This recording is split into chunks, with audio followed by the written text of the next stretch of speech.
Okay, cool. So awesome. We have the boss here, Mr. PJ Braun here, who's had this idea the other day. Why don't you tell us about that, PJ? It was my radio show idea? Yeah, the show that you wanted to just. Why did you want everyone to say, "Ask me anything"?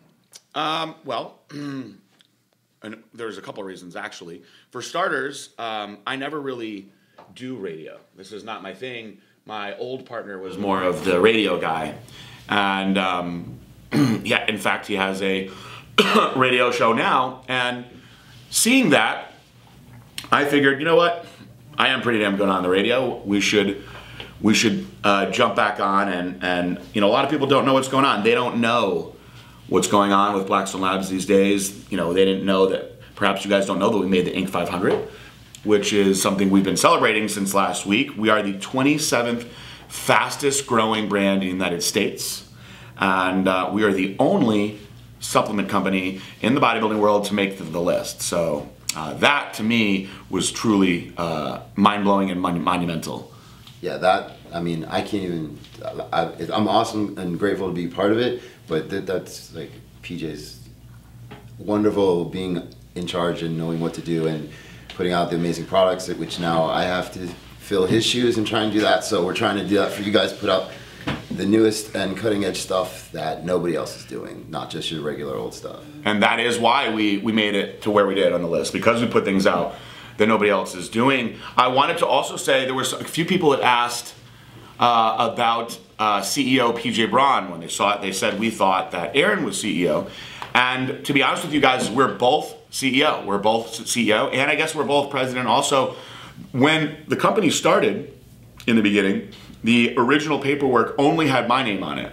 And after we were done selling the original Super DMZ, Aaron, of course, wanted me to add him to the list, or to the contract, which of course I did. And when I added him to the contract, I wrote co-owner. And the bank actually stated that you can't both be owner on the contract. They said one of you has to be president and one of you can be CEO, and you know, those differing titles are how you make it legit. And so neither one of us had ever really thought about that. And he said, all right, well, you know, since you started it, what do you want to be? And I thought about it, and I visualized myself sitting at this desk with like a president plaque. And I said, you know what, I'm the president. And he was like, oh, I wanted to be president. I was like, oh, you shouldn't ask me. And so he became the CEO. Now, the thing is, there was no board of directors. So, you know, we both had the exact same role. So when sometimes people ask like, oh, I don't get it. I thought that Aaron was the CEO. Well, now that he's gone, I'm obviously both. But again, it was completely arbitrary. And, you know, it was just two owners with equal rights, you know, running the show. Now, there's actually, as far as owning the company, there's 3 people that own the company. And Joe, my partner Joe, who's been with the company for a few years now, he's the one who put in the call center. He's the reason you guys have Muscle Boys, which is pretty cool. Everybody loves the Muscle Boys. The Muscle Boys are generating a lot of sales for us, so I salute Joe for doing that. And those two are equal to me as far as ownership of the company, but I'm the only one that has operating rights. So I call the shots, I sign the athletes, I decide the products, I pick the marketing. It's all me, and that's the way that I want it, and I'm happy to have it that way. And it seems like you guys are really happy with us too. Yeah, PJ, I wouldn't want to be the one that makes all the decisions. I'm glad that I get to answer to PJ. So. You know, I've told a couple of the guys here that get paid really well, I promise them that they most likely wouldn't want to be in my shoes, because I have to deal with a lot of headaches, a lot of legal stuff, a lot of really important decisions. And to me, it is extremely important that I take care of everyone else first. So I think a lot of people think, oh, you know, he owns this company, he must be balling. And I do make a nice living, but the first thing that I did when I took over as, you know, full-time, you know, only managing member operating the company was I actually gave the entire staff a raise. And of course that comes out of, you know, what I would be getting. And I thought that that was the right thing to do. I have a lot of great support from these guys. Everybody does, in my opinion, more than their role. And for that reason, we've become a very tight group. We all hang out outside of here. We're all good friends. And it's a family. And I want to take care of my family. So that being said, as the head of the household, I got a lot of headaches to deal with. But I welcome it. So. Yeah, so Celeste and I were talking earlier. I'm in town and I'm actually staying in PJ and Celeste's guest house. And last night, we were all hanging out. PJ's on the phone till midnight. Every night. Celeste was like, every single night, this is how it is, because he has all these responsibilities. So that's why none of us envy his lifestyle, because of all the pressure and things he has to do. But I'm glad to be part of the team for sure. Awesome. Well, I think that we could probably keep talking about all the stuff that we have going on, but we're limited for time, so we should probably just get into answering the questions. Yeah, we have tons of questions, everything from supplements, steroids, personal questions. So where would you like to start? I am looking at Instagram now, and I'm looking at the first post that I put up. There's a lot of different questions here. I would like to touch on something first. Somebody called me out as not being truthful last time with my cycle questions, and not only am I 100% truthful, I have no reason to lie. I have absolutely no reason to lie. And one of the things that I said when I was done competing was that I actually wasn't comfortable taking what I was taking or taking more. And that's why I retired. No, I do know a lot about what people take. I don't know everything that everyone takes. I would not ever give up names. I know for a fact of, we'll just say, an Olympia competitor that uses a whole bottle of Serostim, which is 18 IUs, in a day for the last portion of his prep. And I assume there's probably a good amount of guys that can do that if they can afford it. It is very expensive.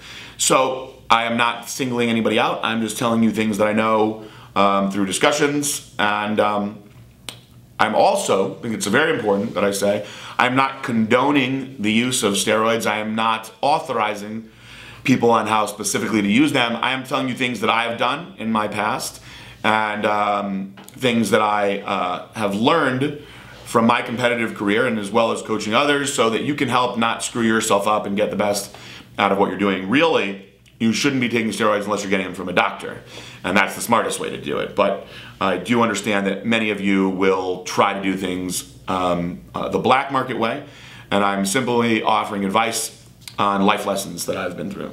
Yeah, and the same with me. I have no reason to lie. I will go more in depth on the safety of them and how the different compound works and which ones do what more exactly. I've never mega dosed anything. I've never felt the need to do that. So the whole point of me talking about steroids is basically information so that you can do them safely and correctly, and how to get off of them properly and not screw yourself up, because the risk versus reward is a fine line. If you don't come off ever, there are bodybuilders that have become sterile, and when you're taking serious amounts of exogenous hormones. So my goal is to just educate you guys on how to do them correctly. PJ and I are realists. We know people are going to do them. We're not dumb. We know things about the black market. I try and tell you which ones are the most commonly faked ones. Primobolan is one of the biggest faked one. Anavar, with all the girls that think they're taking highly faked. Halotestin is a really expensive one. So they're very expensive to manufacture, which is why they have why they're mostly faked. Obviously GH is the big one. Serostim is the one that everyone wants. So there's tons of fake GH. The China GH, blue caps or yellow caps, whatever. Personally, I don't trust them. I've used them once before. I didn't really think I did anything. I've never tested them out to see the purity, but if I had to guess, it's somewhere probably around 70%. Quick way to test if GH is real or not is put it on a pregnancy test, and if it turns out positive, you have HCG. Yeah. So that's a quick way to just worry if you're not spending $600 on HCG. But steroid questions, for me personally, I like the blitz cycles. I think they're safe and effective. So someone asked me what was my cycles like before. I would do these short little 4 or 5 week cycles of something like tests an anthate or cypionate a shot every day, so 200 milligrams a day for 10 days. And then the next 10 days I would switch to a more anabolic compound like nandrolone or something and do a shot every day or every other day for another 10, 12 days. And then the third end, I would do something like a Trenner or Winchell to kind of harden up at the end, and then I would go right into my, I would wait actually 2 weeks and then go right into PCT and stuff. So these are small cycles, but the idea is that you're maximizing your anabolic window of growth with minimizing the side effects. So that's personally what I like. There are a couple of ways that you can alternate around doing the blitz cycles as well. One thing that I found for the weekend wear, I suppose I'll call it, and this is really your non-competitive bodybuilder. This is your guy that likes the look of a bodybuilder but has no desire to compete. These are really effective ways for you guys to do it. Now, for an NPC bodybuilder that's looking to go pro, for an IFBB pro, it is not conducive to the growth necessary to be at that level to be coming off. And I know that might sound crazy, but many of these guys are on for very, very, very long periods of time because you can't really risk having plateaus for that long. And what is very common is for blast phases to last anywhere from 4 to 6 weeks. And then there's a cruise phase where you're still on what would be an HRT dose of testosterone. And then again, you go back into these blast phases. Now, it's pretty common for that cruise phase to be anywhere from 4 weeks on the very short side to 8 to 10 weeks on the long side. And typically a lot of the guys, when they blast orals in as well, things like D-bol and Anadrol.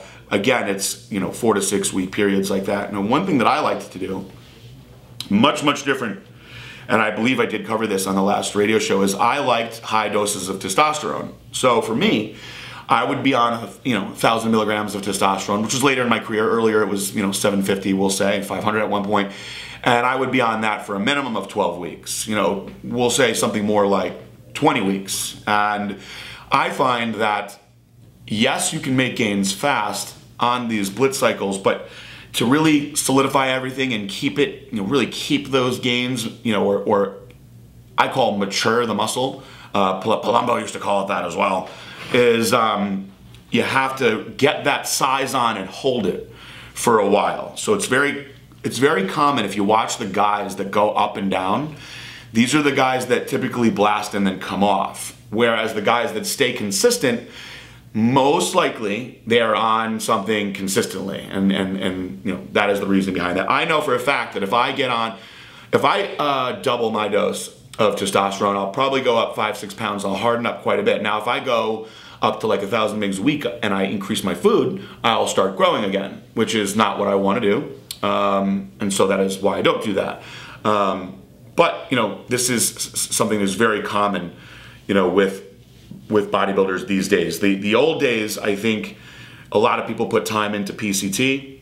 Nowadays, it's kind of like their PCT is a shot of test a week. There's no off. The bridging is their off, and unfortunately, it's risky. But in, like PJ said, that professional bodybuilder lifestyle, you're on demand 24/7. Basically, you need to be in some sort of shape, either growing for your off season, or you're dieting for your shows, or you're doing guest posing. So you have to be on something, unfortunately, unless you're completely genetically gifted. Mm-hmm.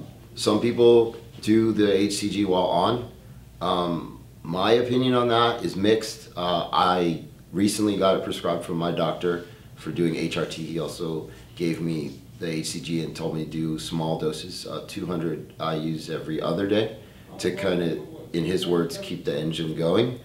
I know that if you do, it does send a signal to your brain to produce testosterone, but you get a counter signal when you're using exogenous testosterone. So is it helping? Anecdotally, I think it does. I've noticed that your balls don't atrophy as much. Have you experienced that before, PJ? The thing with this subject is I have been prescribed the same thing for the same reason, but I have so far not done it. I've been hesitant to do it because the jury is still out and I'm still out, I suppose, Yeah. on whether or not this will affect me long term for having children. And so I want the HCG to work as efficient as possible when I do stop taking testosterone, which is going to be most likely when I want to have children. Now, I'm probably going to try to have children while being on testosterone. And in fact, I know many bodybuilders that have gotten their wives and girlfriends pregnant on testosterone. Deca babies. Yeah, there's a bunch of them, and I will probably try maybe 3 months, and if we're aggressively having sex and not getting pregnant, then I will probably go into the pregnancy protocol and doing the HCG and whatnot. But I don't want to send my body conflicting signals, so I had a little bit of a discussion with the doctor about it, not really a debate by any means, and I felt like he was kind of as curious as I was. We really don't know. Nobody's actually done a study to see if the signals actually cancel each other out or not, as far as if you're actually producing testosterone while you're on, because when you take your blood, there's really no way to separate your total testosterone if it's natural or if it's from the shot. Yeah, and that to me is why I don't like the idea, because I like knowing conclusive answers. So it's why I often don't mix things, or I keep things simple. But we could keep talking about this, or if you want, we can just do like a speed round and run through a bunch of the questions. Because if you go back to the first one that I posted, I think there's more than 20 comments on that one. Yeah, I have a bunch that were on my post too. So someone asked the difference between Deca and nandrolone phenylpropionate. The only difference is the ester, which phenylpropionate is a smaller and more quickly acting ester, so that means it gets cleaved more quickly, so that will hit you faster, versus nandrolone decanate, which is a longer ester, which takes longer to kick in and does have a longer active life in the body. So if you're trying to get gains more quickly, I would say the phenylpropionate is the right way to go. If you're trying to just have a nice off season, I would go with the nandrolone decanate. Also, if you are looking at minimizing side effects, the phenylpropionate is the way to go for you, because you'll notice it faster and can get off faster, so you'll get your results that you wanted to get. Now, why does this matter? Well, it matters because for this reason, women can successfully use it at a bodybuilding level. This is absolutely not something I suggest for bikini competitors. But I do know many women that competitively bodybuild that are very, very good bodybuilders that will use low doses of nandrolone phenylpropionate. And I actually know of HRT clinics that will prescribe low doses to women as well, because you number one, you don't see the aggression as far as side effects coming in strong, and if you do, it's out of your system real fast. Yeah, and nandrolone is also much similar to estrogen than testosterone is, by it's missing that carbon on the methyl group on carbon 19. So it in effect can be more geared more women. I would think would use it better than testosterone. Yes, the dose should still be kept low, but it's definitely something that I don't like to use the word safely, because it's not like they're not going to like die or anything like that. But we're wanting to minimize side effects as much as possible. So we have a bunch of questions. International people asking if Blackstone is going to go international more. Someone specifically said Ireland. We love your stuff. It's very hard to get. I know that people reached out from different countries saying we can't get your products. How do we do it? Okay. If you are in the UK, you should be able to get everything from Muscle Rage. Muscle Rage is our main UK distributor. They have a website, musclerage.com. You can check out their Instagram, their Facebook, all of that as well. We have a very good relationship with those guys. Now, I would think that they'd be able to get stuff into Ireland. Now, as far as international selling goes, there are a number of things that have to get done in order to sell internationally, and unfortunately, these were things that were not done. And without pointing any fingers at anybody, once I was in that position, I realized how important it was to get this stuff done. And we have a gentleman by the name of Chris Nemchek, who is our international director of sales, and he has finalized just about all this paperwork. And it's a process that takes many months. And for instance, somebody like Canada, you have literally 100 pages of paperwork per product that has to be done in order to even just be approved up there. Now, each country has their own guidelines and different rules on what is legal and illegal, and you need different formulas in some cases, but we are at the point now where I would say, if not the end of this year, by early next year, you should see Blackstone Labs in pretty much every country. We just had to get through all that paperwork first. So as far as getting the products into the company, you can still order from our website. We will ship anywhere. You just have to deal with the customs situation, and you may have to pay a little more. But like I said, I think that UK, you may be able to get products in Ireland through the UK. And if I am mistaken, I promise you that we are almost done with getting all that stuff out there, and I'm really excited about it. This is a different kind of question. Someone asked advice on balancing work for a demanding full-time job, being an active competitor, and keeping a healthy personal and home life. Anything do you regret sacrificing in the path to you being successful in your career? I always say that I have no regrets. There are things that I may have done differently. When you are trying to make it to the top in bodybuilding, I think that if you start at a young age, the best advice that I could give is stay single. It is extremely difficult to be as selfish as it takes to be a champion bodybuilder and treat somebody else fairly in a relationship. And one thing that used to cause me problems was when I wasn't competing, I am as romantic and loving as a guy could be.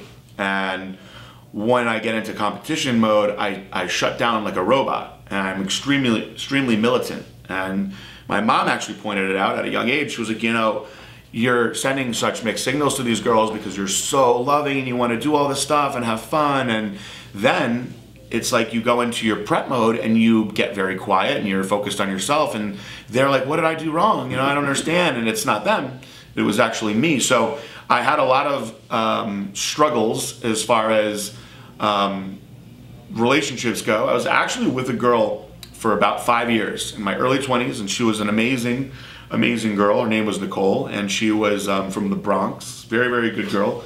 And when I started dating her, I wasn't really competing. I was focusing on my off season, and so we fell in love, and I took a long off season, over a year, and we had a really great relationship. We were living together, and then I got into serious contest mode, and that really put a big damper on things because I didn't want to go anywhere. I didn't want to go out to eat. I didn't really want to travel. I was tired a lot. I was focused on what I was doing, and I tried my best to give her the best attention I could, but I certainly wasn't how I normally was. And she developed, kind of psychological problems from it, and she thought it was her, and it wasn't. And so, unfortunately, that relationship, I finally had to end it because it was making my bodybuilding so hard to always be fighting. And I'm happy to say now that she is married and has kids and is doing very well from what I understand, and so that's good. I'm glad to know that. But I said to her one day, when I was just starting Braun Fitness and I was really putting a lot of time into it, she said, I don't want you to be coaching all these beautiful girls. I said, look, I think that you're more beautiful than any of these girls. You have to just trust me because I have a plan. And I said to her, I said, someday I'm going to be very rich because of this. But you have to trust me and let me do what it takes to get there. And when I get there, you can have all the money because it's not about money for me. It's about the accomplishment. But you have to allow me to do this. It's very important to me. And, she just wasn't able to. So I had to, because I was so focused on everything that I was doing, I had to end it. And it is in some ways very easy to be a bodybuilder single.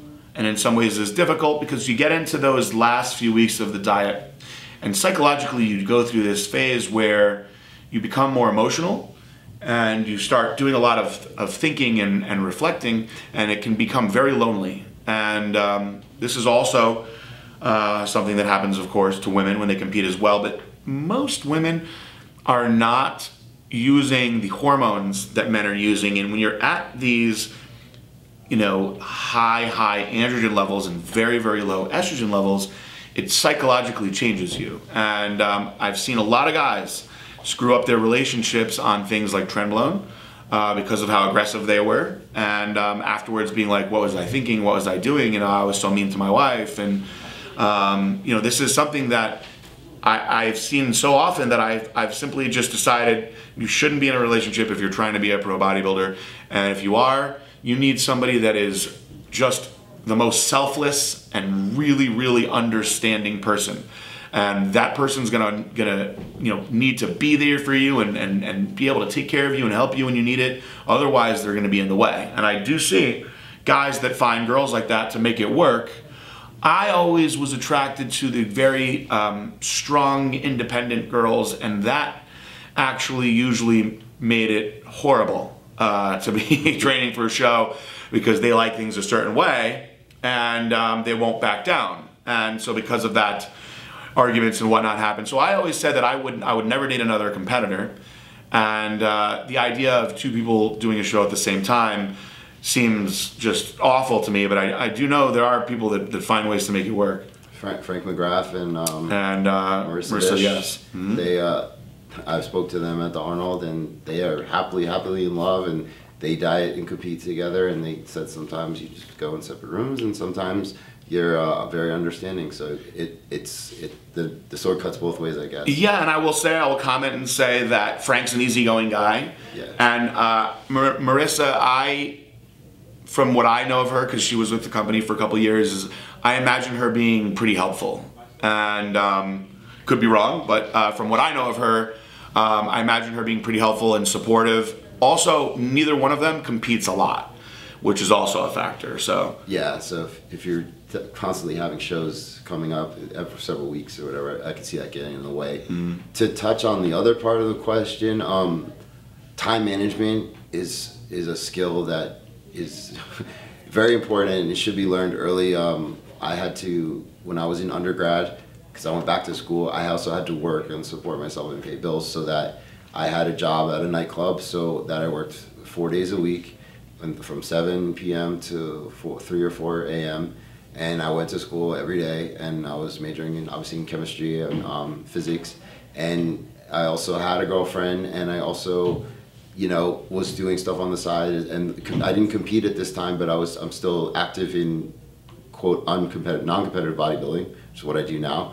And so it's really about separating and prioritizing things, how badly you need them. I always separate, like, every Saturday or Sunday was always study day for me for school. Luckily, that was enough for me. Some people need to study every day. I didn't have to do that, but I did have to work all the time. And so my best advice is learning how to time manage yourself and understanding that things can be done if you plan properly. Like, especially think about meal prep. It's the same concept. You can eat healthy if you prep and plan accordingly and whatever. So as long as you are, you have time to work out, and then you have time for school and studying, and then you have time for your job, it's not going to be easy, but it definitely can be done. So that was my little tidbit to that. I personally lived through that.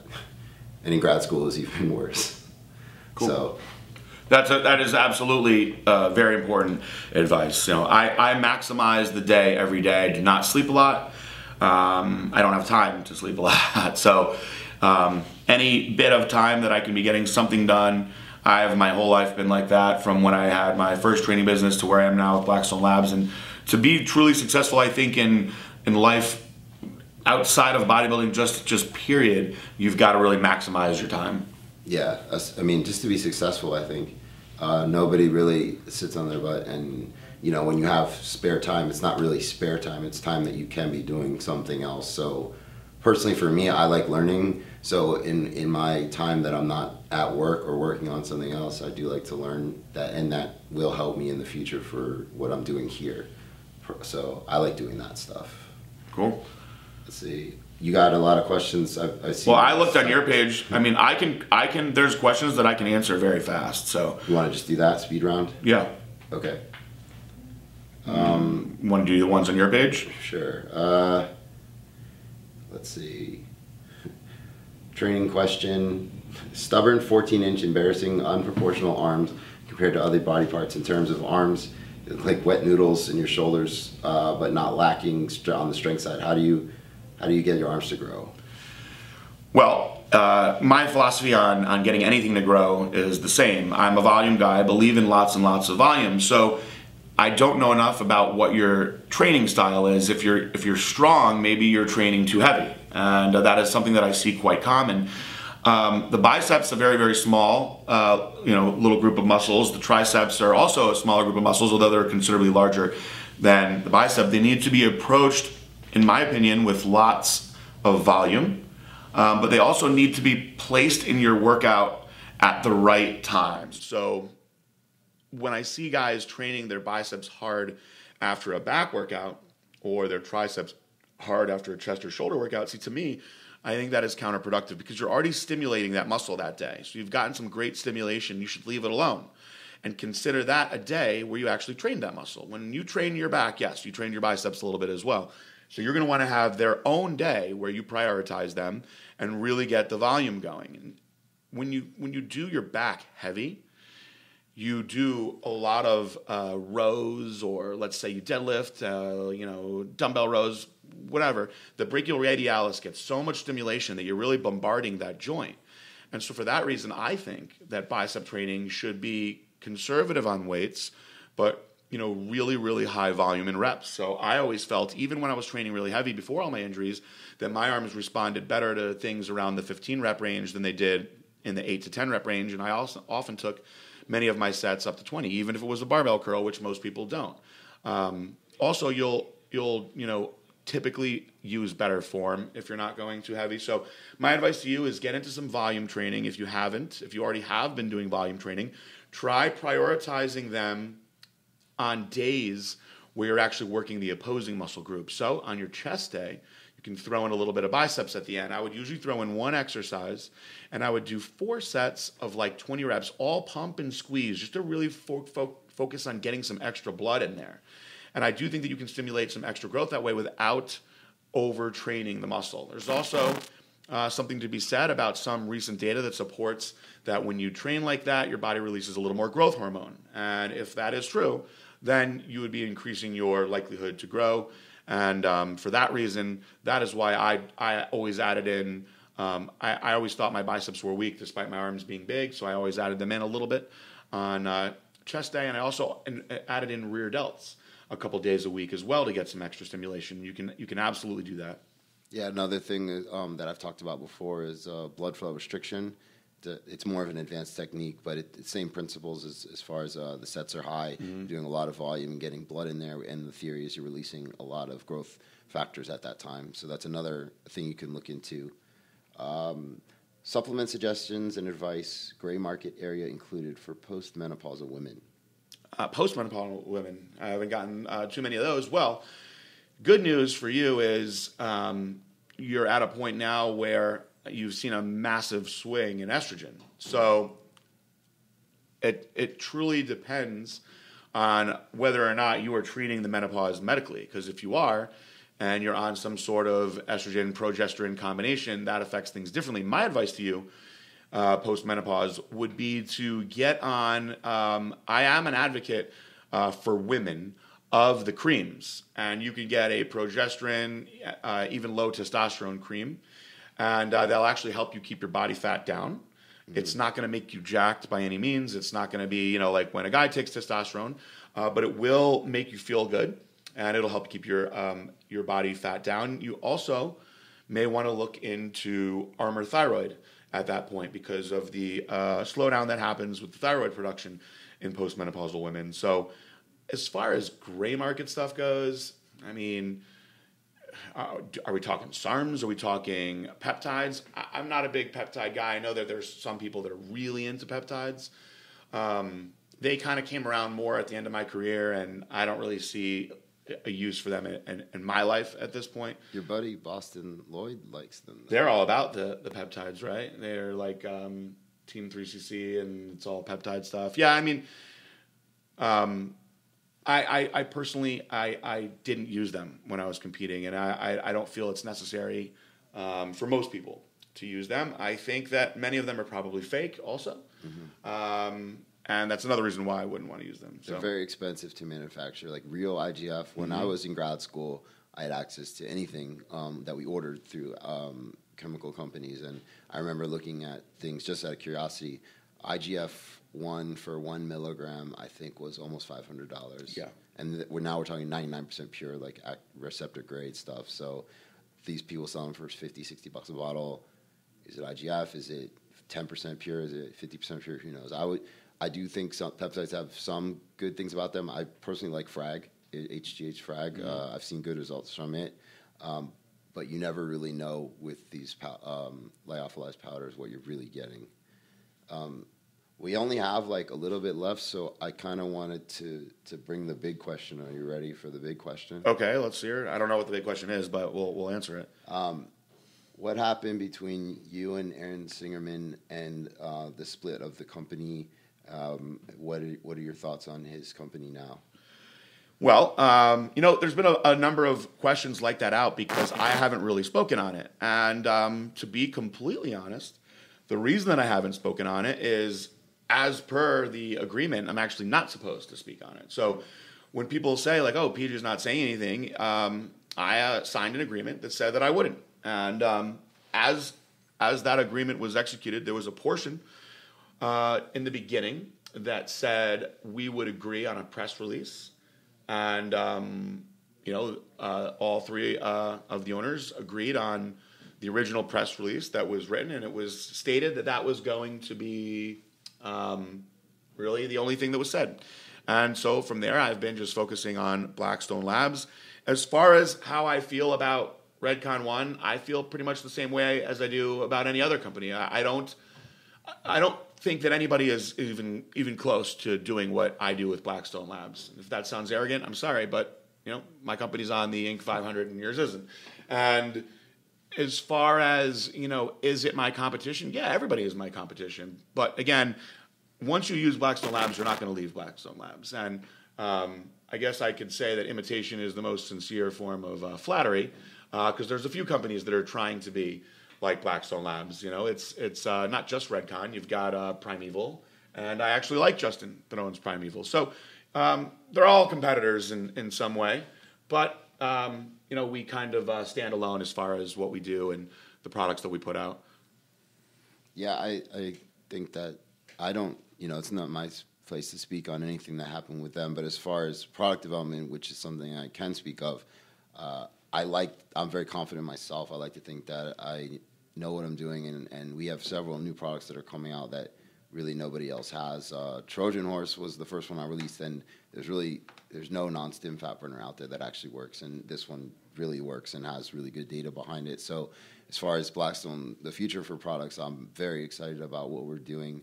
And like PJ said, imitation is the most sincere form of flattery. So. Yeah, and this is not a knock on Aaron or anybody else, but the fact of the matter is there were two things that I did for this company. Well, there were many things, but I had two main responsibilities. One was formulating products, and the other was marketing. And really, that is the number one and two most important things that there are. So without the great products, why would the customers come back? And I'm extremely proud of every product that I've ever formulated. Now, I will say, I have not formulated all of the products simply because things like SARMs or things like pro hormones that we did in the beginning were already out, and we just wanted to sell them. So one of the first products that I formulated was the original Angel Dust, which was probably really the product that really put us on the map, because everybody was like, holy crap, these guys have the strongest pre-workout, and eventually I had to do another version and then finally a third version. And now, as far as the Dust Extreme, this was kind of like a joint effort where you did most of the work and then I tweaked some things at the end just to make sure that nobody comes after us, which may or may not have happened anyway. So there was an initial formula, and we all decided it was way too strong. So PJ has been in this game way longer than I has, and the legalities really fall on him. So I had no issues with Dust. I still think Dust Extreme is the strongest one out. And with all the nootropics, I don't think there's anything else like it. I mean this when I say this. I've always said that I will only say things if they're truthful. I believe that Dust Extreme is the best pre-workout that I've ever done in my life. That's how good I feel about it. And this is dating back to the 90s, where I used to use Ultimate Orange, which was an amazing ephedrine-based product. And I also used the old Ripped Fuel. I used the original Jack, the original 1MR, things that were really, really strong. And I can tell you, one scoop of Dust Extreme beats any one scoop of those. Now, if you're somebody that did like multiple scoops, I am absolutely scared to do multiple scoops of this, but I truly don't think that would be necessary. I think that one scoop of Dust Extreme will freaking get you going in a way that nothing else will. Yeah, I agree with that. I'm very proud of the formula and that PJ and I came up with. It combined everything that we wanted to get done. And me, on a personal note, I really like nootropics. I think I got you into nootropics now. I think that's going to be more of the future of pre-workouts. The way that works with the stimulants gives this really euphoric well-being effect as well as being in the zone versus just caffeine and tons of stimulants alone. So personally, I like that combination, and I know that PJ likes it too. To totally changing subjects, someone asked, how do you get noticed to be for a sponsorship? What do you look for in potential athletes? I get this question every single day. And sometimes people get mad at this, but guys, you've got to get your following up. And people say to me all the time, why are you signing so many women and you're not signing men? Well, for starters, Jay Cutler actually said this to me one day. He was like, why would you sign a bunch of bodybuilders to do what you can do? You're a bodybuilder. You might not be competing anymore, but you design the products. Who better to talk about them than you? And that, I truly believe in that. And I have brought some young guns on, Cody Montgomery, and we have Tristan Escalastico, which is a new guy who is freaking phenomenal. And those guys are the future, of course. And then you've got Aaron Clark, who's been with us for a very long time. So we've got some very, very good bodybuilders. I mean, how many jacked guys do I need to prove a point on our product? To me, I want everybody to use my products. And that's why I started focusing on women, because Blackstone Labs sales, this is a factual number, are 95% to men. And that tells me, because industry standard is like 80, that we need to tap into women more. So I've been looking at women that have large followings because they can get my message or Bryan's message or the company's message out to not only another demographic, but when you look at the massive followings that they have, a very, very large demographic, because you've got to figure guys are following these girls too. And to me, I want to maximize my value. So if I have two people that I can get to work for the exact same price, one of those people has 1 million followers, the other has 10,000, it's a no-brainer. I'm going to go for the following all day because that's now 1 million potential new customers. And so when people ask me, I say, please focus on getting your following up. Start posting all the time. You should be posting multiple times a day. I don't care how busy you are. I find a way to post every single day. On the days where I'm ridiculously busy, you guys will see I only post a couple times. And on the days where I'm not ridiculously busy, I try to get something out every few hours. And that is how you've got to do it. You've got to utilize the hashtags right way. Start getting into searches. And you will see. You will have offers come to you when this happens. Typically, when you are of value to a company, they're going to come to you. It's going to be hard for you to go to a company and have them just sign you unless you have a lot to offer. So get the following up.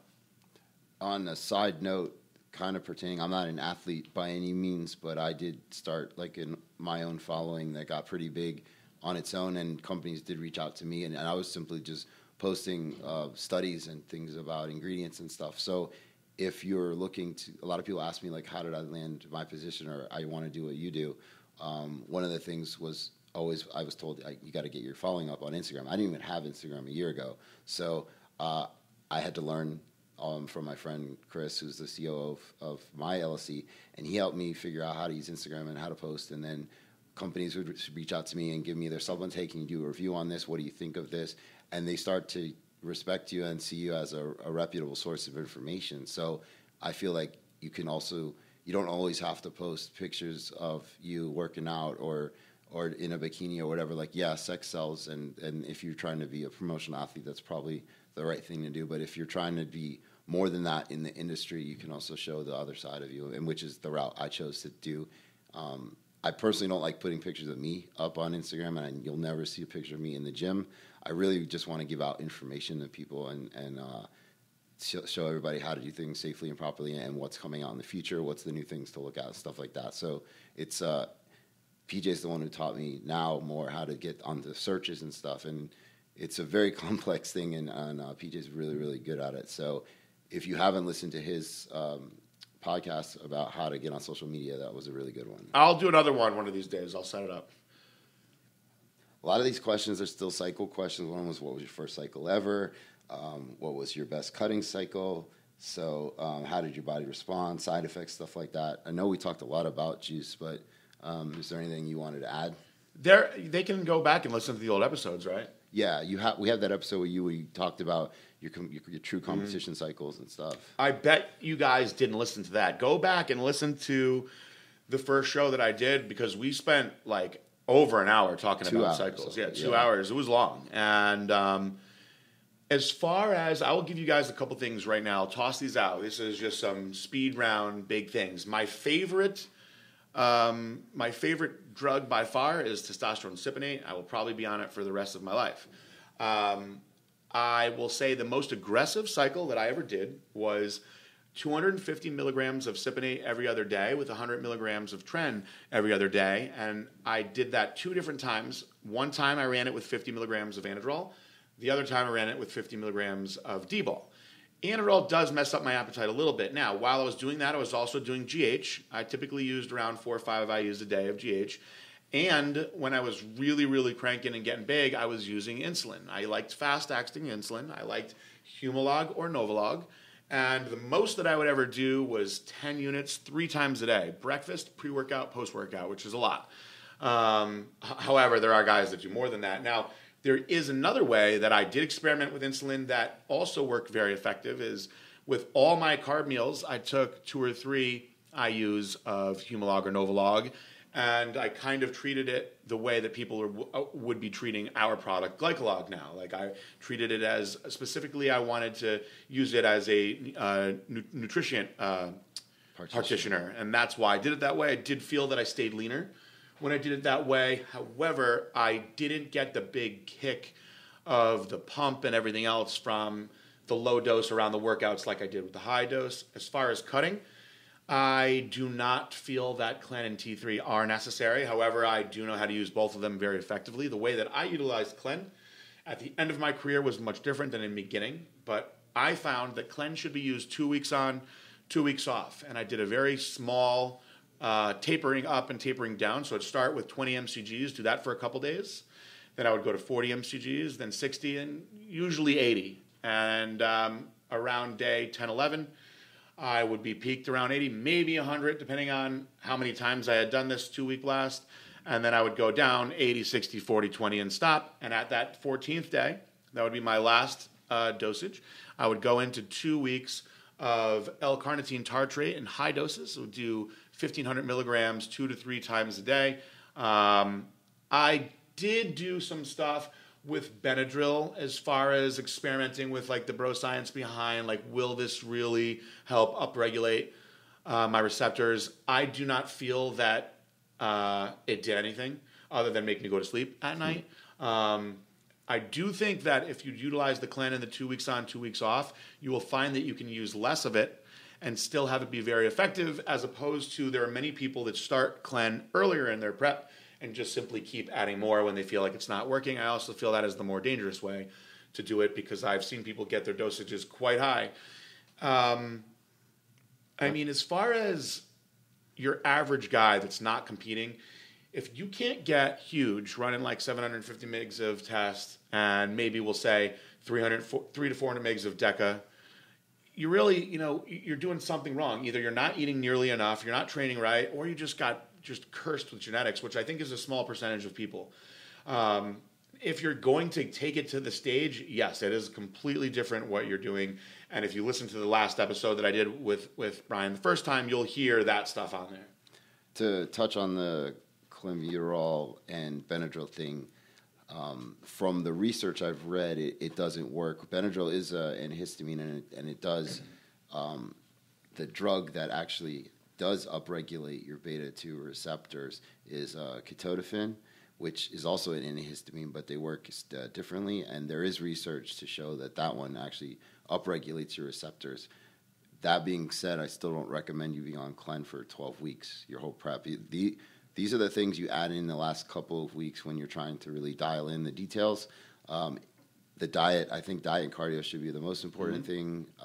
And then the drugs, those type of drugs, I think are at the very end. T3 is something that is dangerous if you don't know what you're doing, and you very, very much have to taper it up and down slowly. We're talking about if a pill's 25 micrograms, you start off with 25 and go up by 12 and a half every couple of days to a week, and you have to taper off the same way. You could permanently screw up your thyroid, and there are bodybuilders that have done that before. And I know PJ's helped people with adrenal fatigue and thyroid issues as well. And we're coming out with a new adrenal fatigue product, which I'm really excited about, based on tons of studies that I put together. So do things safely, come off of things correctly, never stop doing something cold turkey. I think that's probably the worst thing that you can do. As far as cycles, my personal thing to go to, like besides the Blitz stuff, when I just did regular cycles, PJ nailed it. Like, if you can't grow on like Test and Deca, then you're not going to grow. Those are like staples, and they've been around since the Arnold days, and that's pretty much what those guys took. So the trends and all the fancy things out there now, I don't think are any better than Test and Deca, and possibly a little bit of an oral, maybe a 25 mgs of D-ball or something like that. I liked D-ball more than Anadrol, which I also did like, for the simple fact that it didn't kill my appetite the way that Anadrol did. So it's counterproductive. You're trying to get as big as you can, but you can't eat. Now, obviously, when I'm speaking of these things, I'm speaking about men. As for women, most of my competitors used Nolvadex, probably 90% of them, actually. As far as anabolics, I would say maybe 25 to 35% used Anavar. A very small amount used Winstrol. And there were a few girls that I did experiment with some more aggressive things simply because they were bodybuilders and my theories did actually work with them. One of them was very low dose tranacetate. And I had one bodybuilder that was using 5 milligrams of tren acetate daily in insulin needles, just very small. And we did that for the last month, and it made just an absolutely profound effect as far as how hard she was. And the size that she brought did not affect her voice negatively, did not affect hair growth. That person, I believe, is still competing. So then I will say that I have turned women pro, believe it or not, on only Nolvadex. And nowadays I speak to a lot of these bikini girls, and I speak to them, and I'm like, all right, so what are you doing? And they're like, Anavar, Arimidex, this. I'm like, whoa, you're not even competing, and that's what you're doing? So the sport has definitely changed a little bit as far as what people will mess with, but women should keep it very conservative. And women, PJ and I actually talked about this yesterday. Women shouldn't be taking Arimidex simply because you're not producing testosterone, and if you are, it's in very, very small amounts, so you are producing estrogen. Nolvadex is actually going to block the receptor that estrogen binds to, so you don't get the water effects. But Arimidex won't give you that effect because it's not blocking the estrogen receptor. It's stopping the process of testosterone turning into estrogen. So there's really no point in a woman using that unless she's using exogenous testosterones or something that does convert to estrogen. Nolvadex would be the number one choice as far as getting rid of water and to bring out like the glute hamstring tie-ins and stuff like that. Men, you would obviously go with the Arimidex. So what else can we answer fast? We still have time because our guests are not here yet. So let's see.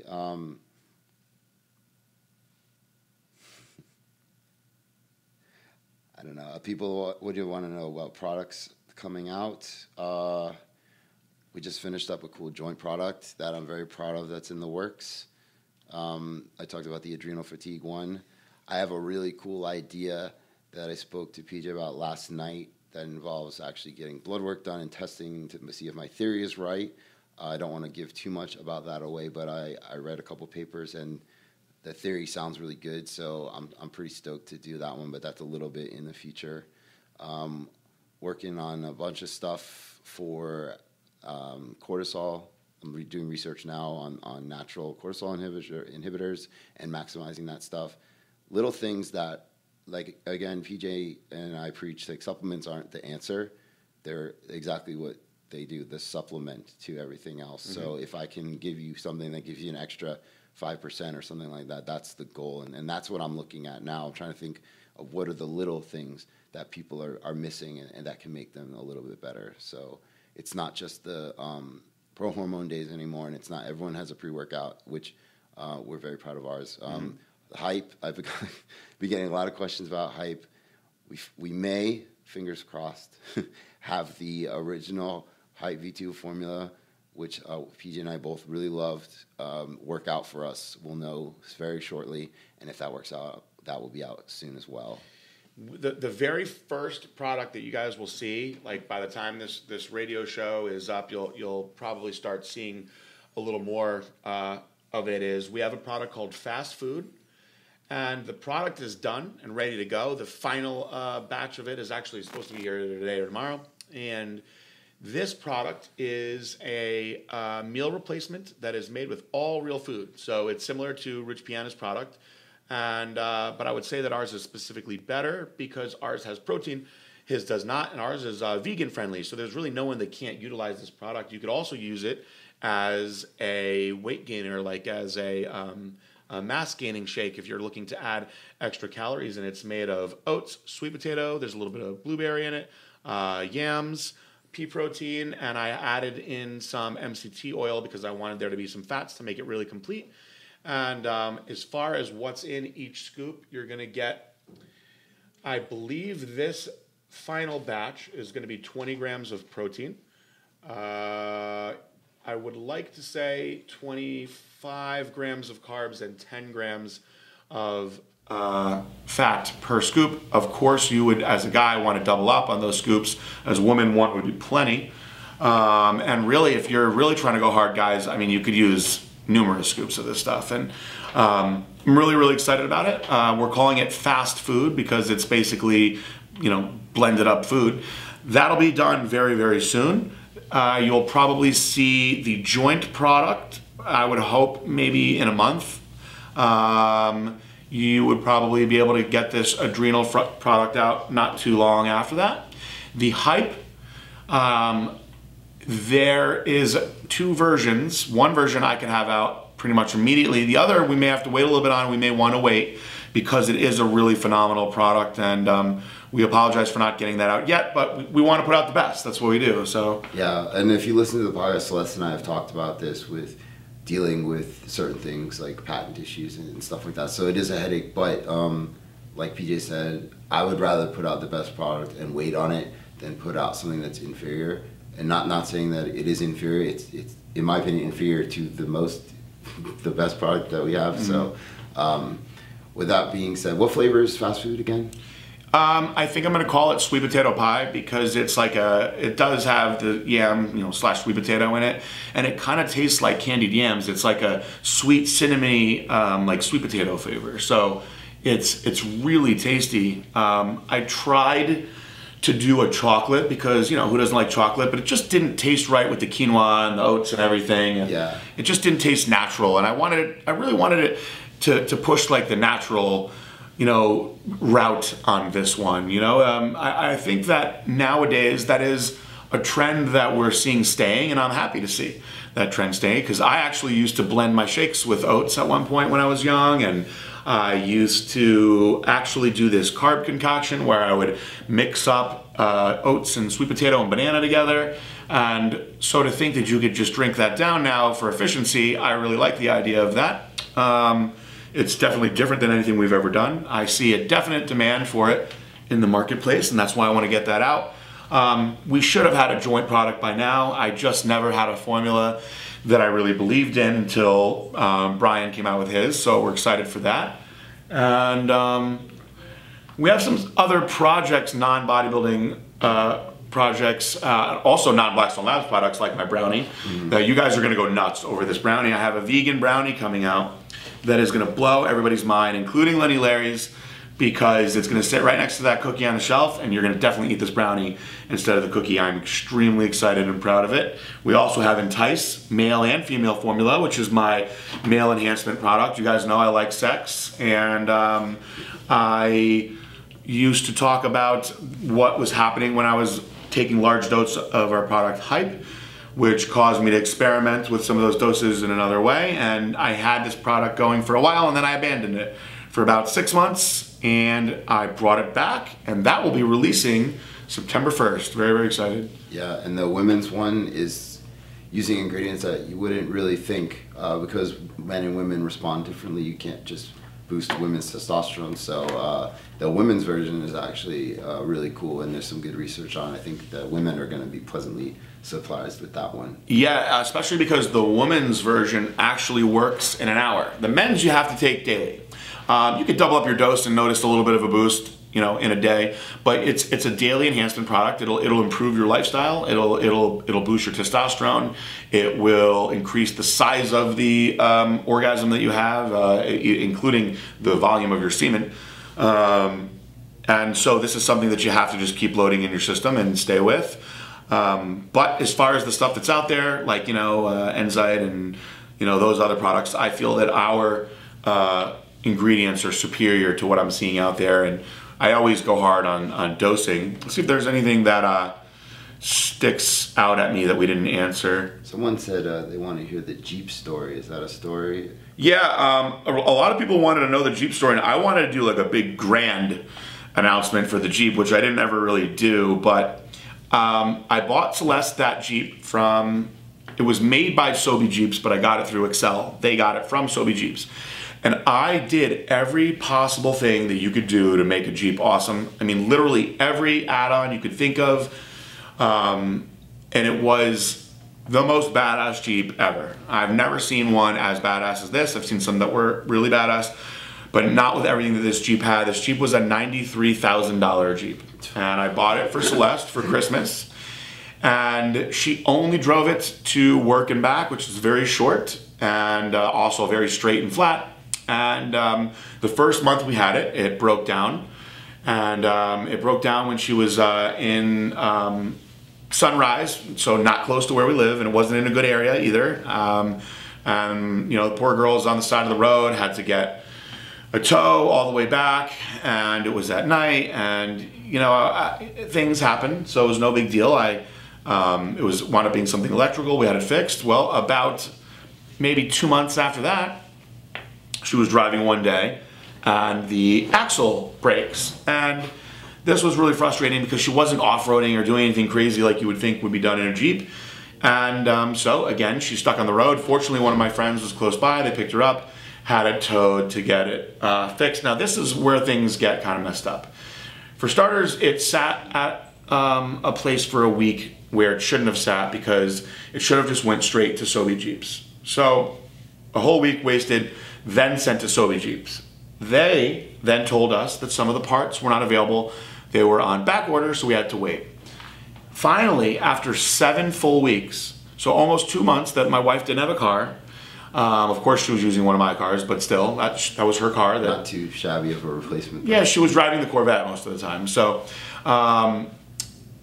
after 7 weeks, I called, and I was like, what the hell is taking so long? You know, like, what the fuck? And they had said that there was a piece for the 4-wheel drive that they were still waiting on. So they wound up, after another full week, giving the car back. And when they gave it to her, they said, I thought it was done. They said, we actually still need this piece for the 4-wheel drive, so you just can't use the 4-wheel drive, but it's totally fine outside of that. She was like, okay. So she takes the Jeep, you know, drives it home, whatever, no big deal. About a week later, she doesn't drive it very much, keep in mind. About a week later, she's leaving the office, calls me like frantic. And I could tell that she was like panicking, sounded like she was crying. And I'm like, what's wrong, what's wrong? And she's like, come outside, just come outside and look up the street. I run outside and I see the Jeep down on the side of the road, missing a wheel. And then I see the wheel like, you know, over in the parking lot. And she said that the wheel literally just snapped off while she was driving it. So we go to check it out, and my dad, who knows a lot about cars, he actually raced cars, came up and he looked inside and he pointed to where the lug nuts go. And he goes, look at this, take a picture of it, look at how it's all worn off in here. He said, this means the guy that put the tire on didn't tighten the lug nuts. So they've been vibrating around and wearing away. And that negligence could have killed her if she was on the highway or if she was on a really busy street. The tire could have shut off, hit another car. A lot of bad things could have happened. So she was very scared, but she was fine. However, I was fucking pissed because that's my wife. So I called them up. I said, you're going to come get this Jeep and I want my money back. And do the right thing. And nobody will know about this. And a little bit of time went by. About a week, didn't hear anything. So now I'm getting pissed. So Excel arranged a meeting with me and the owner of Sobe Jeeps, and the guy was all stressed out because I don't think that they're that big of a company. And I think Excel said, like, listen, you know, this guy's pretty powerful. Like, he can fuck you up on social media. And I had actually said some nice things about them on social media. So that's the last thing that I wanted to do. I just wanted them to make it right. So the guy comes up and he says, I'll give you 60 grand. I'm like, 60 grand? Are you fucking kidding me? I paid 93,000 for this thing. The guy's like, what? Now, keep in mind, of course, Excel tacked some money on. They wanted to make some money. So that was obviously higher than what the guy thought he was going to hear. But I still wanted him to do the right thing. So what I told him was, listen, tell you what, I will take 80 and we'll leave it at that. You know, there's 7,000 miles on it, but, you know, we didn't even have the thing for like a total of 3 months, which is really ridiculous. So my wife is terrified. She doesn't want to get back in it. Thank God she's okay. You could be in a really bad spot right now, so just do the right thing. Give me a check. The guy said, please give me the weekend. The weekend goes by. The guy doesn't answer the phone, blows me off. I gave him a chance. And I waited and I waited. And guy wouldn't return my calls. So then I found out from Excel that the guy said, I'm sorry, I'm sure PG's a nice guy, but I'm not paying. And that is when I got my lawyer involved. And unfortunately, what happened was that my lawyer came to me and said, PJ, here's the problem. You bought this Jeep from Excel, not from Sobe. So although Sobe fucked up, they did a bad job, they were negligent, and they could have absolutely hurt your wife, they are not the ones that sold it to you. Excel is. So if you want to sue somebody, you actually have to sue Excel. And I was like, shit, those guys are my friends. I don't want to do that. I've actually purchased a number of cars from them. And Tyler is my boy. And Scott, who owns the place, good guy. I didn't want to do that. So I went to those guys and I told them straight up what was going on. And they said, please allow us to talk to, you know, Sobe to see what we could do. And that guy is a scumbag because he didn't want to do shit. And so for that reason, Excel did the right thing. And they actually gave me a check. They asked if I would take 70 grand, which I said yes. Took the 70 grand and wound up buying her the Range Rover. And she loved the Range Rover. But, you know, that guy from Sobe is a piece of shit. Because, first of all, as a business owner, you're going to have things go wrong. And unfortunately, the customer is always right. So I have had returns as big as an entire pallet before. I have literally had 1,000 units of a product returned because they got there and perhaps they clumped up or something weird happened and then I replaced it. And it sucks because I have to eat that cost, but that's good business. That's how you do things. Just like when somebody has, you know, an adverse reaction or just doesn't like one of my products, you know, I will refund their money or I will replace it. That's good business. So this guy had a product, which was the car, did a really, really shitty job on it, and broke down numerous times and then actually could have killed her. The right thing to do would have been to give me my money back and try to make me happy. So definitely don't buy a car from Sobe Jeeps. Those guys are, you know, not the guys to go to. You know, go check out Starwood or one of these other big companies. But that's the Jeep story. All right. We are going to run out of time really quickly. PJ and I had a little conversation last night. Someone's asking, 2016 Mr. Olympia, how do you feel about Phil Heath? Is he going to take it all again? Kevin Levrone, what's his story? Who do you want to win? Who do you think is going to win? Okay, so let me give you a little rundown on the Olympia and how I feel about it. For starters, nobody's going to beat Phil Heath. He's just too good. And if there was somebody that could beat him, it would be Kai Green, who is not doing the Olympia as far as I know. Yeah. And so taking him out of it, I just don't see anybody being able to beat Phil. Kai is the only one with a chance. Kai may have been able to beat him last year. And taking Kai out of it, the real battle is who's going to be second place. You know, that's what's exciting to me. Who is going to win between Sean Roden, Dexter, Dennis Wolf, of course. Then he's out. Oh, he is out. Injury. He's injured. So that opens the door for somebody else. So they're talking. Rolly looks really good. He was huge. Rolly is huge. I don't like his quads, and he's a little bit thick in the midsection. So he brought it down a little. His quads don't get the deep separation and striations that I like to see from a top Olympia competitor. I would personally take Dexter over Rolly. He's not as big, of course, but he's as complete as anybody could possibly be. In fact, I think Dexter beats Roden in many ways. It's close. It is close. I do not think that Kevin will make the top 5, although I want to state that Kevin Levrone was my favorite bodybuilder. And I think he can make the top 10. I think it'll be hard for him because regardless of the fact that when he was competing, he would come off and then literally grow into the shows, he was doing it every year. So he's had a very long hiatus, and muscle memory is a beautiful thing. I think it's going to be waking up and coming back. I just don't think it'll come back all the way. I don't think you'll see all the complete detail necessary and the complete separation necessary. I don't even know if you'll see the size all the way there, but I do think it'll be great to see him in the mix, and I think it's good for the sport. I think that as far as the top 6 goes, I think that Dallas McCarver can absolutely get into the top 6. I think it's very interesting. So much size. The battle that I want to see is the battle between 3 guys. Justin Compton, Big Ramy, and Dallas McCarver. Because these are like the Nassers of our day, right? So when Dorian, was competing, you had Sean Ray, who was the little complete guy, and then you had, of course, the emergence of Ronnie Coleman, which was a whole nother level. But before that, you had Nasser El Somebody, who was just a monster, right? One of my favorites. And the reason that he couldn't get it was because he didn't have it in the back the way that Dorian and some of these other guys have had. But from the front and side, he was absolutely insane.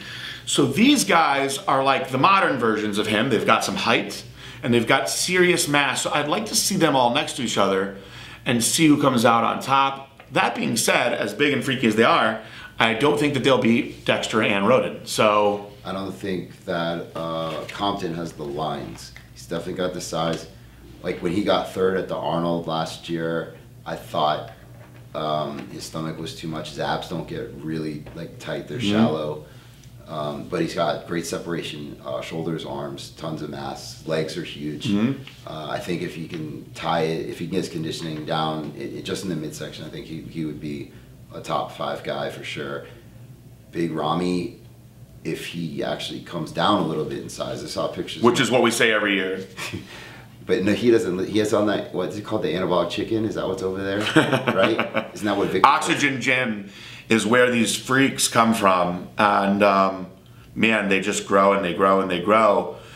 But you've got to get the condition. Mr. Olympia is more conditioned than everybody else, And Phil, they'll be like, oh, he's off. He's still freakishly striated everywhere, So you've got to bring that condition to get into the top 3, 4, 5 at the Olympia. Ramy, if he quad separation was, I think, the biggest thing last year why he didn't do well, because he looks good. Upper body was good. He didn't have quad separation. They just look like they're ridiculous. Yeah. Legs. So, but I saw pictures of him not too long ago, and he looked pretty good. I'd like to see what he comes in. I think he can be a top 5 for sure. Part of it with Ramy is he got big so fast that he hasn't had the time for the muscle to truly mature yet, and that is when your muscles start to really separate. It's time in the gym gets you that. If you look at pictures of him from 5 years ago, he was small. He was a fisherman at 190. Yeah, it's dramatic difference. So he blew up. He's got more size than necessary, so he needs to bring all that detail, which comes from time and hard work, of course. I would like to see those 3 guys go at it.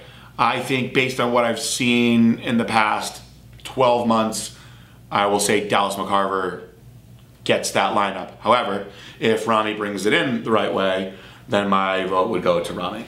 Yeah, Dallas, cheers to Matt Jansen, brought him in great conditioning at the Chicago show. Yeah, really good condition, very impressive. He's put on so much mass in the last year. Yep. Even in his off season, he stays lean, so I like his physique a lot. Yeah, very impressive. And he's 25? He's very young. He has perhaps the best front double by in the sport. When he opens up his front double by, I mean, I don't know how tall he is. He just looks so much bigger than everybody else. You know, he's got some strong poses all around, but that front double by, the front double by is a very commanding shot. And, you know, people they always want to see you throw your guns up, you know? That's like regular people want to see, oh, let me see your arms. And when he hits his front double by, his waist is very, very small. So his lines are really pleasing, but he's got this just dramatic width to his shoulders and the great size to his quads. It's a giant X. And that to me, and that was a cool lineup at that show that he just won, because there was some newcomers in the mix and some guys that we don't see very often. And Michael Lockett was there. Yeah, he got second. But was Akeem in that show? I don't know if Akeem. I thought he was still off season. I don't know for sure. Well, Akeem just won he's something. Another freak. Didn't Akeem just win his first pro show actually? Who won Tampa? Yeah, I think Akeem did actually. Oh, he did? Yeah. Okay. So he is an absolute monster. He is well over 300 pounds in the offseason. We got some big guys. So, you know, we haven't even mentioned Juan Morel and a few other guys that'll be in the mix. I like to watch the battle for second place. That's what I like to watch. I agree with PJ that no one's going to beat Phil unless he's completely off, which even at his worst is better than is a lot of people's best. Would you agree with that? Yeah, I think you would need to see a very off Phil and a really, really, really like best ever Dexter with maybe a few more pounds, or a really, really, really, you know, best ever Sean Roden, again with a few more pounds, to be able to beat the really, really off Phil. Sean Roden has a beautiful, beautiful physique. Some of his poses are just amazing. He's not missing anything, but I think it's something with his arms maybe, where he just doesn't have the like hulking size that I expect from a Mr. Olympia. And although on the scale he's bigger than Dexter, if you scale Dexter up to 5'10", I mean, he would be freaking insane. You know, he would be insane. Yeah. So he's probably 5'5" max. I mean, most of them lie about their heights. He's not a tall guy by any means. That's like if you scaled Flex Lewis up to 5'10", he would be absolutely freaky looking. You know, he's just freaky anyway, but height is something that usually goes with Mr. Olympia. So I like, personally, Cedric McMillan's physique. Beautiful physique. Yeah, I don't think anyone has better lines. And I thought he should have beat Justin Compton at the Arnold in 2015. No offense to Compton, I just thought Cedric looked better. I agreed with you on that. His back felt the same way. His back is wide as a house. It's insanely detailed. His glutes are always striated. I think the knock on him was always leg size, but I thought he brought his quads and hamstrings up a lot to complete his physique. So I would like to see him get a top 6. I don't know. It's a tough lineup to get top 6, but I think that would be huge for him. There's just so many guys that are good in the. They're very hard on him. The judges are very, very hard on him for some reason. Why? You know, in the past, he had never really brought the condition. Right. And so I think that they kind of like chalk that up to perhaps not working hard. And the judges really, really like hard workers. Now, tell you a little something about the judges. Usually people are scared to talk about the judges, but most of the judges have been judging for a very, very long time. You look at guys like Gary Udit, Steve Weinberger, Mike Katz, judge. Excuse me, I didn't even say the president, Jim Mannion. These guys have been judging the entire time the sport has been going. So they've seen it all. You know, they have seen it all.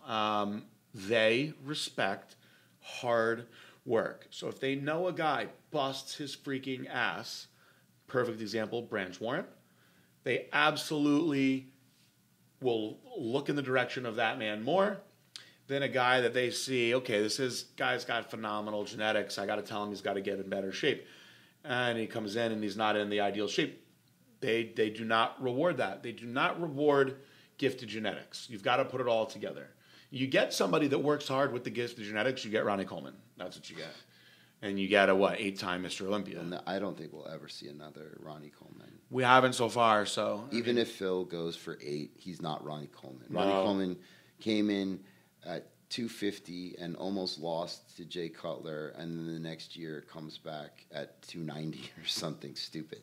And like striated everything. It was the biggest transformation I've ever seen in bodybuilding from show to show. Yeah.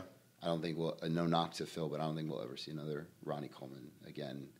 I did like Jay Cutler. A lot of people don't like his Love physique. Jay Cutler. A lot of people say he's blocky or whatever. I truly liked his physique, especially when he was younger, but his 09 physique was one of the best that he's ever brought. I always loved big bodybuilders. So the size that Jay brought, so much size, you know. I mean, he's just an absolute powerhouse.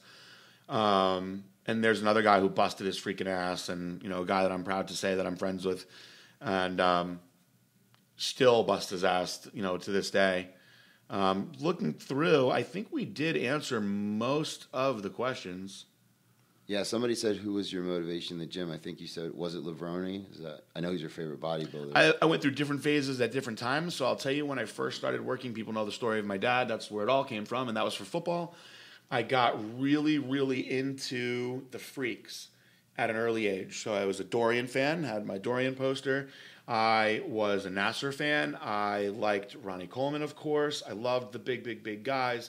Then, when I got a little older and I started to really understand what bodybuilding is all about, that's when I really fell in love with Kevin Levrone and was like, man, this guy has it all. He's got the aesthetics, he's got the size, he's like a handsome-looking guy. Like he's a good representative of what bodybuilding should be all about. And he was the guy that his physique was one that I really admired. Another one was Paul DeMeo, who yes. One of the greatest compliments that I've received from guys is that I resemble him. And unfortunately, I didn't have the quads that he had. I did have the big arms and chest. But he had just a truly outstanding physique. Sad that he had to leave the world so young. Actually, while I just said that, I would like to, while we're on the radio, I'd just like to do just a brief moment of silence for my friend Taylor Normandew, who passed away this past week. His wife was a client of mine for a very long time, and they have a 4-year-old boy who was left behind, who was only 28 years old, and unfortunately he had a heart condition. Very, very sad. There is a GoFundMe that I've seen online. Actually, I think it's on Aaron Singerman's page, so you can see it there if you want to help the family out. I would really love it if you guys could do that. It's a terribly, terribly sad thing when anybody dies, but when it's one of my friends, it really, really kicks my ass.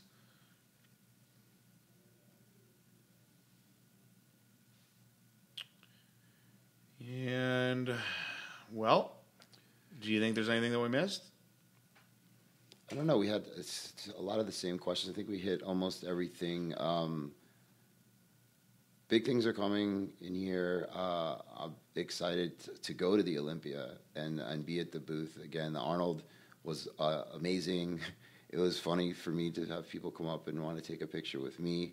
PJ and Celeste had this huge line the whole time. And a lot of people don't know this about PJ, but he loves and respects every one of his fans. And you stayed all day at the Olympia. Yep, and I will not you leave. missed business meetings. Like I went with your former partner in Nimchek and Evangelista to some business meetings that you probably should have been at, but you definitely put your fans first, and because you know how important they are, they support us and the business as well. So you'll always I admire that in you, that Thank you you. stayed until like we closed down the booth to meet everyone.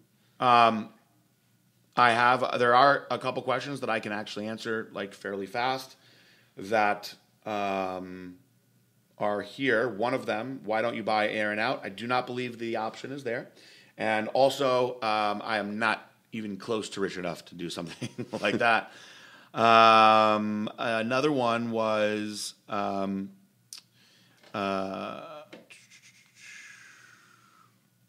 what age did I start using gear? That was right after my 22nd birthday. Wasn't it on your 22nd birthday? I mean, that's when I purchased it. It didn't come until I started in March, so my birthday's in February. This one is interesting.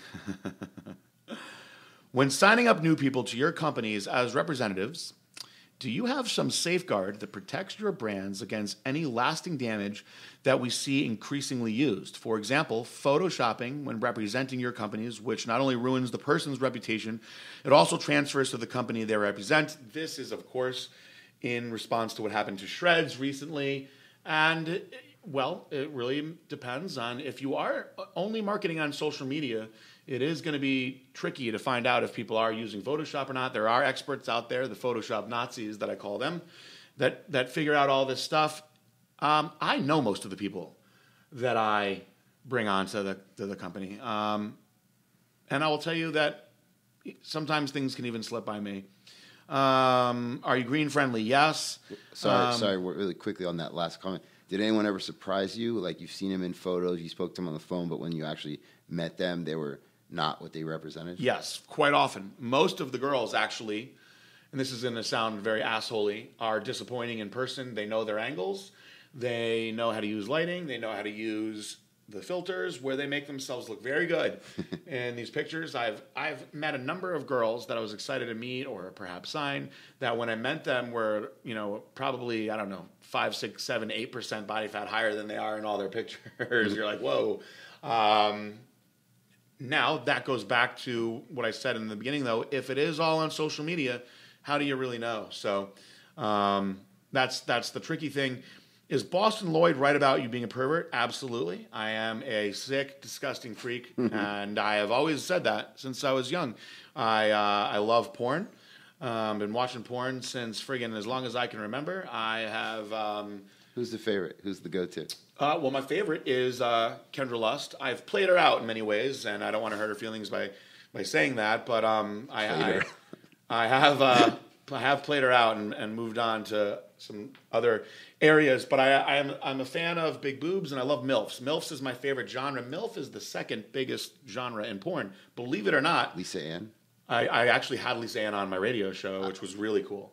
I met her, too. I have an autographed DVD of her as Sarah Palin. Yeah, she was good with Sarah Palin, Nailing Palin. And I will say this is factual. I now know this, and this is hilarious to me. The number one most downloaded porn is tranny porn.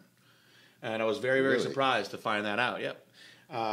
There's a website, Kink, that does a lot of stuff with bondage and things like that, and they have like a thing that they do with the tranny stuff as well. It's very interesting because we actually have a tranny in our life now with Genova's friend, and I wouldn't have guessed tranny. I thought for sure MILF. Asian is unfortunately my favorite. Cover your ears, Juliana. You know what? I never really got into Asians, but like I said, I'm into big boobs. And there's a Japanese porn star named Hitomi Tanaka they're like J's and they're natural. It's like the eighth wonder of the world. It's really weird. And I'm a big fan of hers. I'm really open with sex. I don't mind talking about it. I am a voyeur. I would not mind somebody watching me have sex. Wouldn't bother me. I'm a performer. I actually wanted to be a porn star at one point, but my mom cried and urged me not to. And when I did sit down and think about it, I did think to myself, I really would like to be married and have a family, and it would probably be very difficult to do that. And, I was also 19 when I wanted to be a porn star. So, I guess you could say that I'm a pervert. I thought it was when Boston said those things, I kind of laughed, and I was like, oh, for the most part, he's right. I think that he was a little bit jealous because Ariella really loved me because I helped her out so much for her show when she was all messed up. Some idiot was like, and it wasn't Boston, by the way, some guy that was training her was just putting her on fucking a bunch of bunk gear, and she came to me She was like crying and her hair was falling out and she was broken out everywhere. And I was like, oh my God, like the person that did this to this girl should be fucking punched in the face, you know? And so she really did not want to pull out of the show. So I put a lot of time. I will say it may be the most I ever put into like one specific prep, because I had to get her off the drugs with the exception of Nolvadex. And she still wanted to compete despite me saying not to compete. So I wanted to, of course, win, which she did. It was a really good, feel-good story at the end. The hair wasn't falling out. Skin cleared up. And she was really, really grateful. And we had a very good relationship. I loved her, actually, as a person. And he was very, very jealous of that. And also, at the time, when he first came into the picture, because I was training her before he was in the picture, I said... I made a very bold statement. I said, if you're going to date this guy, I'm not going to coach you anymore, because I think that he's very bad news and I think he's going to mess you up. And I wanted to protect her. I looked at her as like a very special person to me. And she wanted him to be the boyfriend, so I wouldn't coach her anymore. I stick to what I say. And that's the real reason why he doesn't like me, which I could care less about. I would love it if she was involved in my life still, because she's a very good girl. And... she has really good genetics, and I wouldn't say a bad thing about her ever. But that's the reason why the whole Boston Lloyd, why he doesn't like me. People ask me that all the time. That's the real truth on it. There's always like two sides to every story. You have to always remember that. I've never met him or talked to him. The one thing I will comment is just from a scientific health point of view. He does push the gear. I know it's like cool to say Team 3cc and like don't waste a syringe or whatever, and that drugs are definitely prevalent in the sport. And I've taken drugs. Mm-hmm. PJ's taken drugs. We openly admit that. But I think that he advises people to take too much, and he's very young. Yep. He's only 23 or something, or 24, and he takes a lot according to what he says. And I just hope that he doesn't damage his body, because if you continue to do that, there will be deleterious side effects from that. You can't take large amounts of drugs for a long period of time and live to tell about it. So I urge people who do look up to him. There's nothing. I personally don't have an issue with him, but if you look up to him and you listen to what he says about drugs, please do your own research. Mm-hmm. and come to a smart decision about that. Is it worth taking all these drugs to have a trophy or something like that? You know what I mean? Like, I have no problems with people taking them for competing or just to look good if they want to do that, but just do it as safely as possible. And that's all I'm going to say about him. And I think that's the great way to sum it up. There is one final question, and it looks like my appointment actually blew me off, so it actually worked out good. I had a tour scheduled for 4. I guess they don't want to see the facility. The last one that I saw that was not answered, where was it? It was in relation to me. If I didn't have the company, would I still purchase supplements and whatnot? Where was that question? Let me find this one real quick. Someone also said, "Why did you paint over Aaron's face with Chris Herron's face in it on there?" And I laugh every time I see Chris Herron's face on there. That is our customer service rep, and we've put his face on a lot of things. Here it is. Did you run underground labs or real products from an HRT clinic when you were trying to turn pro? What did you first notice when you tried growth hormone? Would you buy supplements at full price if you didn't own Blackstone Labs, knowing how much you actually profit from selling them something like pre-workout, for instance? So I will answer those in different parts. In the earlier portion of my career, everything that I used was black market. Much of it, I believe, was fake. In the latter portion of my career, I was able to get testosterone from a doctor, so I knew that was real. But now that I am wealthy enough to afford real growth hormone, I am pretty confident that most of the growth hormone that I was doing when I was competing was fake, and I do believe that I would have been a lot better, actually, if I had real growth hormone when I was competing. But that's the way things work out. What did I notice first when I tried growth hormone? Well, I can tell you when I tried real growth hormone. Later in life, it was so intense how much weight I was gaining. I was gaining water weight like crazy. My hands swole up like sausages, And I was waking up with them numb and like locked up in the middle of the night. I would have to literally massage my hands because there would be such an intense sensation of pins and needles. And that is when I realized that real GH does a tremendous amount to you. I never had signs like that when I was competing. So it makes me think that most of the stuff that I was doing was fake. Did you have the Chinese stuff? Is that what it was? Yeah, a lot of Chinese stuff, blue tops, white tops. No label. Tops, it's so weird. You buy something that has no label on it. Yeah. It's in a little like carton with like 5 dividers and 10 so bottles. So sketchy. And people know, just let's do it. You know what I mean? Without a second thought. So sketchy. Most of the time, the powder is not even on the bottoms. Would I still buy supplements at full price if you didn't own Blackstone Labs, knowing how much you actually profit from selling something like a pre-workout? And the answer to that is absolutely. I've been using supplements my whole life. I've been paying for supplements my whole life. And there are a number of supplements that I don't make, like, for instance, the vitamins and things that I take, like fish oils and stuff like that, the ubiquinol that I take, the VSL number 3. These are all things that I pay for. You know, the VSL number 3 is $50 a bottle. And ubiquinol's expensive. So, knowing what I know, yes, I would, because I do believe that the supplements have their place and that it's an important place. Now, there are absolutely large profit margins on supplements. That is correct. But it is what it is. When you buy a really nice car, there's a freaking tremendous profit margin on that too. But if you want that car, you're gonna buy it. You know, you're gonna spend a lot more on a Mercedes than you are on a Honda. But you know, if you want that car bad enough, you will do it, and you will enjoy driving it too. So it's all perceived value. A supplement is worth what you're willing to pay for it. To me, there is a tremendous value to the supplements. I truly do take a lot of supplements every day of my life, you know. True story. I am staying at PJ's house while I'm here this week, and I went into the kitchen today to make some eggs, and I look over to the counter, and there's probably 20 bottles of like everything he takes that he's spoken about before, and the ubiquinol, and I take some of the same things, but he has a lot of pill bottles there that he takes. I thought that I took enough stuff, but he does really practice what he preaches, and supplements, like we said, have their spot, and they're worth what you think they're worth. When was the last time you trained without a pre-workout? Is it worth $30 or $40, $50 a month to train? Training is one of the most fun times of my day. It's one of the things I look forward to, and so to make that most beneficial to me and most enjoyable, I don't mind spending the money to take something that will help me. I feel like that's the answer. Yeah, for sure. I mean, that sums it up perfectly.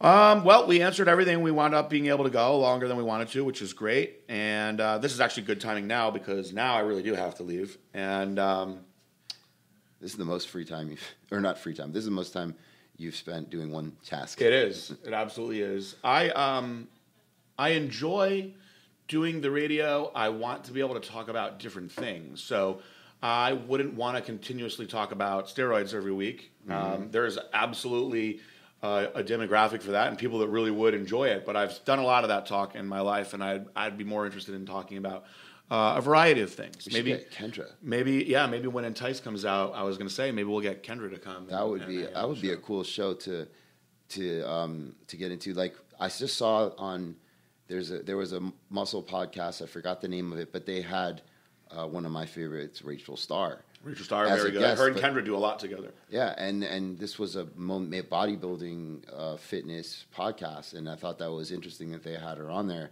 I'm not lucky enough to know any of those porn stars to ask them to be on the Guerrilla Chemist Radio. Was she talking about working out? It was about her career. A lot of it was how she got into the career and making her brand awareness, like how to brand yourself kind of thing. True story, she lives in Dallas. I live in Dallas. I met her once. Was the first time I walked up to a girl and I had no idea what to say. Like, what do you say to a girl that you've jerked off to 100 times? The thing I wanted to say, but I thought that it was a little inappropriate. I was like, you don't know this, but you and I have had a very intimate relationship the last 15 years. But she was cool. She wasn't like super sexy dressed. She was wearing some long like one-piece dress.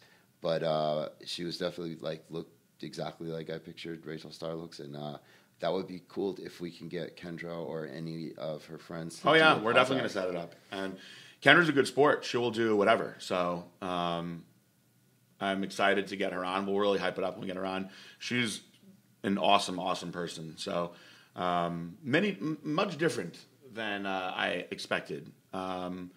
In a very, very cool way, actually. So she knows how to turn it on for the camera, that's for sure. She gets into her character and she plays it very, very well. And she's the best, in my opinion. She's the best at it. She's married, right? She doesn't like the fans to know that. So that's her security guard. Oh, I did. Well, I just brought it up to see if it's very. I feel like it's a difficult thing to balance. Well, I will say, and we'll take Kendra out of it, that most of the porn stars that I've met are married. Mm-hmm. It's always such a surprise to me, but it's actually a very large percentage of them. Yeah, while they're active too. Yeah. I know a lot of them get married after, but from what I've read, it seems like some of them are also actors. Mercedes Carrera, that I like a lot, is a engineer and actually makes a lot of money. So does her husband, and doesn't need to do porn, so she doesn't do a lot of scenes, but they enjoy that. And so that's pretty interesting. And there's a few other people that I've met. I've had who else? I brought Sheridan Love to the office to meet everybody. Actually, she's married. She's been married for a long time. She's actually now cracking into those Brazzers scenes, which is when you really make it to the top, which is good for her.